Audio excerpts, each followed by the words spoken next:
Bab 4078. Iblis hitam di luar kota. Bahkan jika kultivator fase penilaian 2 kegagalan, dia mungkin tidak ingin bertemu dengan iblis hitam ini. Oh, ternyata ada iblis monster yang sangat kuat di dekat padang pasir. Erikin mengangkat alisnya, menunjukkan ketertarikan pada benda ini. Sekelompok orang itu juga mulai berjalan kembali. Dalam perjalanan, Arsoli dan Deno Wang juga menjelaskan beberapa hal tentang iblis hitam.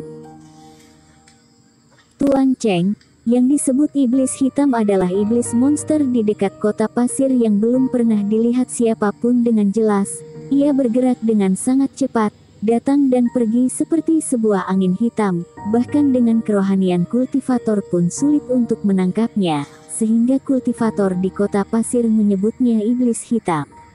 Arsoli berkata dengan suara berat. Iblis ini sangat kejam dan memiliki kepribadian yang sangat licik. Ia tidak akan menyerang segera setelah menghadapi mangsa, tetapi akan bertahan sampai waktunya tepat, seperti pembunuh yang berpengalaman. Begitu dia bergerak, dia akan menggunakan waktu tersingkat untuk membunuh kultivator dalam sekejap, kemudian menelan semua esensi kultivator, pada akhirnya hanya menyisakan kerangka, apalagi itu adalah sisa-sisa tulang kering yang terfragmentasi. Saat berbicara tentang ini, Deno Wang mau tidak mau bergidik. Beberapa hari yang lalu, Tuan Lim baru saja tiba dan mendengar tentang iblis hitam ini. Dia membawa beberapa fase penilaian 2 kegagalan untuk mencoba mengepung dan membunuhnya, tetapi iblis hitam ini malah membunuh 2 orang, dan berhasil melarikan diri. Aku mendengar bahwa pihak lain bahkan tidak terluka sedikit pun. Beberapa fase penilaian 2 kegagalan memasang jebakan, tapi mereka tidak bisa berbuat apa-apa untuk menangkapnya. Erikin juga sedikit terkejut. Kekuatan semacam ini mungkin setidaknya sekuat fase penilaian 2 kegagalan, dan lebih kuat dari binatang pemakan besi. Namun, dalam beberapa hari terakhir, semua orang telah belajar untuk menjadi pintar. Beberapa orang bertindak bersama dan tidak keluar pada malam hari. Iblis hitam juga tidak pernah muncul lagi. Tidak tahu apakah itu telah pergi atau belum, kata Arsoli. Tapi selanjutnya kita akan meninggalkan kota pasir, dan iblis hitam ini tidak akan pernah terlihat lagi, kata Deno Wang.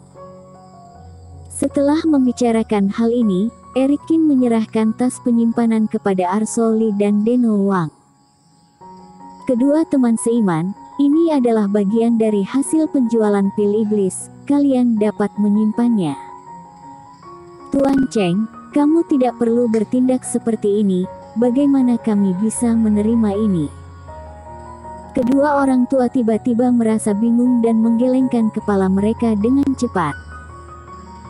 Meskipun Erikin mengatakan bahwa mereka berdua akan mendapatkan keuntungan dari penjualan pil iblis kali ini, dan masuk akal bagi 2 orang untuk berbagi, tetapi tidak satu pun dari kedua tetua itu yang mau menerimanya. Keduanya tidak melakukan apa-apa selama seharian. Kontribusi terbesar mereka adalah menjadi penjaga untuk sementara waktu.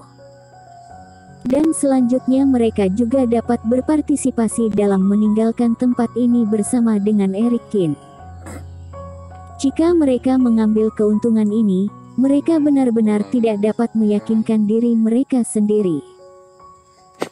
Tapi sikap Erikin cukup tegas. Pada akhirnya, kedua tetua bersikeras mengambil 10%, dan tidak akan pernah meminta lebih. Erikin tidak punya pilihan selain mengikuti keinginan kedua tetua.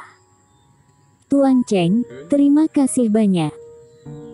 Meskipun hanya 10%, namun nilai gabungan dari 20 pil iblis sudah merupakan harga yang sangat tinggi, dan itu juga merupakan jumlah uang yang sangat besar bagi kedua tetua ini.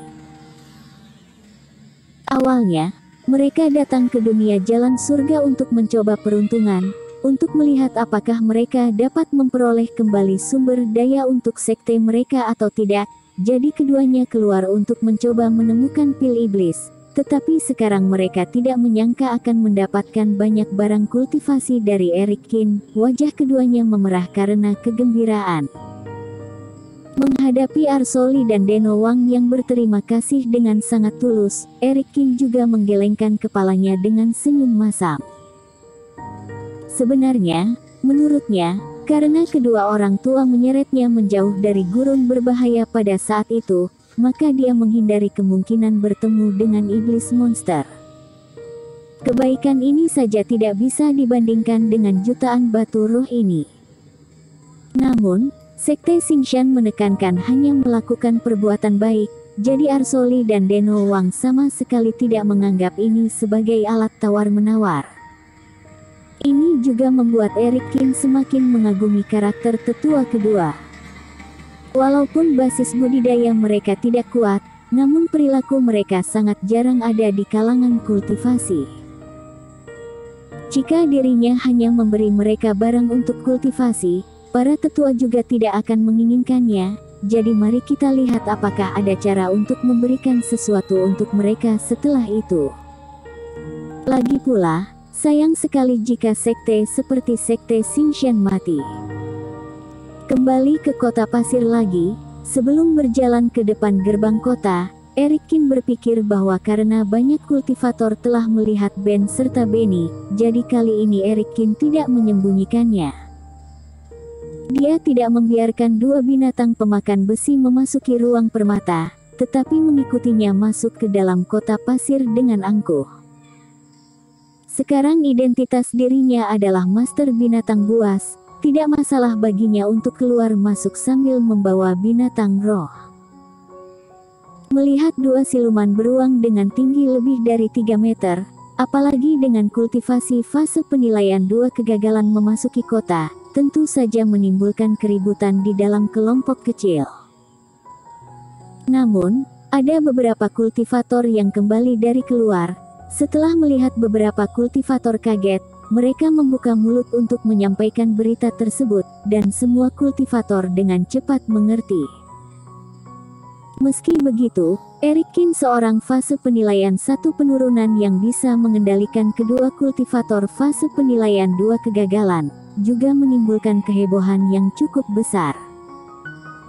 Mengabaikan tatapan para kultivator ini, mereka berpisah dengan dua tetua, kembali ke tempat tinggalnya sebelumnya, dan Eric Kin mulai berlatih.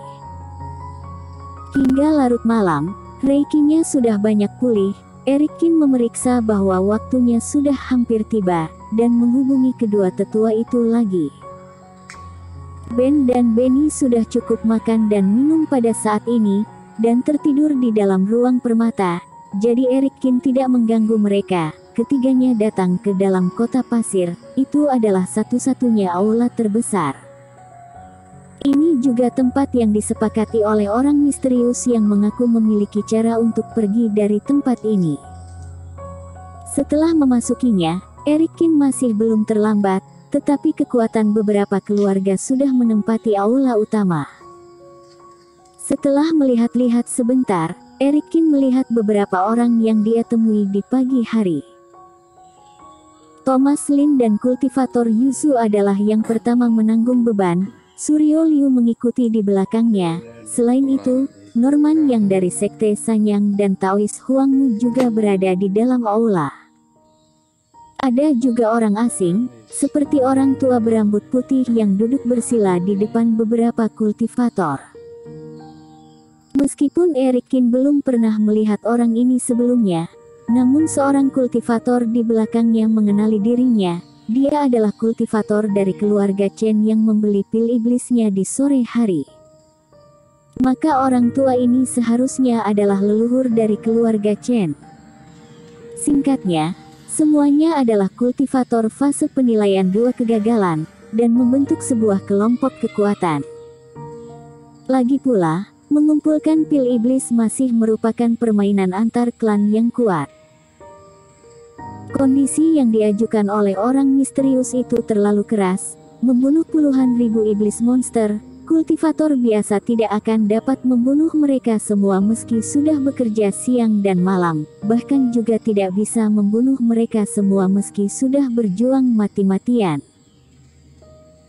Sebagian besar dari orang-orang ini telah menjual pil iblis kepada pihak-pihak ini, meskipun mereka tidak dapat keluar, setidaknya mereka dapat memperoleh beberapa sumber daya kultivasi, atau mereka dapat menemukan cara lain untuk keluar. Melihat Eric Kin masuk, beberapa orang juga memandangnya, namun ekspresi mereka berbeda. Thomas Lin tersenyum kecil, Norman yang mengerutkan kening, dan Taois Huangmu terlihat tenang, tetapi dia hanya melirik Eric Kin dalam sekilas. Rupanya, keduanya merasa tidak senang karena dirugikan oleh Eric Kin di pagi hari.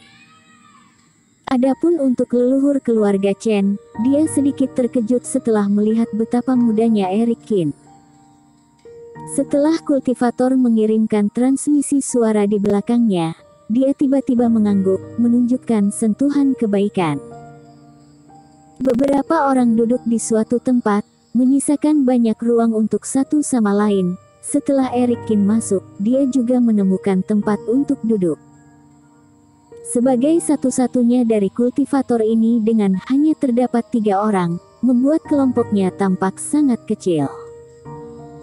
Tapi semua orang tahu keajaiban apa yang diciptakan Eric Kin pada siang hari, jadi tidak ada yang mempertanyakan apakah Eric Kin memenuhi syarat untuk masuk atau tidak.